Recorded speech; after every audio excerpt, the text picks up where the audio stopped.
বললাম তো আসসালামু থাকবেন না, আলাইকুম এই কারণ রহমতুল্লাহি মাহফুজ, এই ওয়া আসিফ, সাংবাদিক ইলিয়াস হোসেন ভাই ধীরে এই ধীরে নাহিদ, বিষয়টা এই বুঝতে হাসনাত, এই পেরেছেন যে সার্জিস হাসনাত রাস্তার আব্দুল্লাহ, টোকাইয়ের কাছেও মার খাবে, সার্জিস আলম, কেউ ঠেকাইতে আসবে না। এরা যে কত অতএব বড় এত বার্তা লাফানোর কিছু নাই যে এটা আপনি এসছেন এখন তারা মপতন্ত্রের বুঝতে মাধ্যমে, আপনি পারছে। এখন এসে সবকিছু আইন কানুন ভাবে তারপরে দেখেন। আইন, এই যে বিচারকগুলোকে আপনি সরাইলেন, এরা কোন আন্দোলন আইন দিয়ে করছে কোটা সরাইছিলেন? নামে তা, আর উপদেষ্টা এখন বানাইছিলেন এরা বাংলাদেশের ঢাকা সংবিধানে ছিল, ওয়াসাতে আপনি বসালেন লোকজন কেন? চাকরি দেয়, আপনারা যেভাবে বয়স উপদেষ্টা হয়েছেন, এটা কোন আইনে ছিল? 150 জন এখন লোককে বিডিআর এর চাকরি মামলার সময় দিয়েছিল। আপনি আইন দেখান, এখন উদিচির মামলার সময় আপনি আইন দেখান, শোনেন 21 বিষয়টা আগস্টের মামলার সময় আপনি আইন দেখান।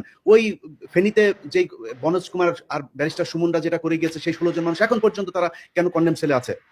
আপনি করতে পারেন নাই, সময় পান নাই। শামা ওবায়দের সাথে অন্ধকারে সিনেমা হলে চিপাই গিয়া বসে সিনেমা দেখার সময় পান, এই কাজ করার সময় পান না।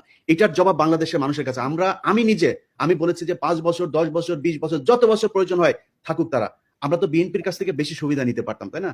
আমরা সেটা এদেরকে করিনি, যদি আমরা এখন বলেছি এরা থামানো থাকুক। না যায় বরং তাহলে বিএনপি অনেক ভবিষ্যতে ক্ষেত্রে, এই বাংলাদেশের বাংলাদেশটাকে সবচেয়ে, এই যে 3 জন লোক এখন বসে কথা বলছে এখানে, এই একজন দুইটা এক 3টা কর্নার লোক এখন থেকে বিএনপির দূরে সবচেয়ে সরে বড় যাবে। শত্রু।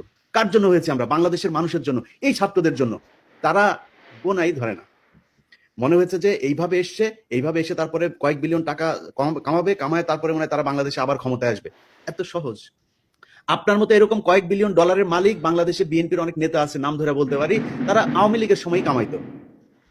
আপনি কি মনে করেন নাকি আজকে এই বিতর্কে আর গেলাম না?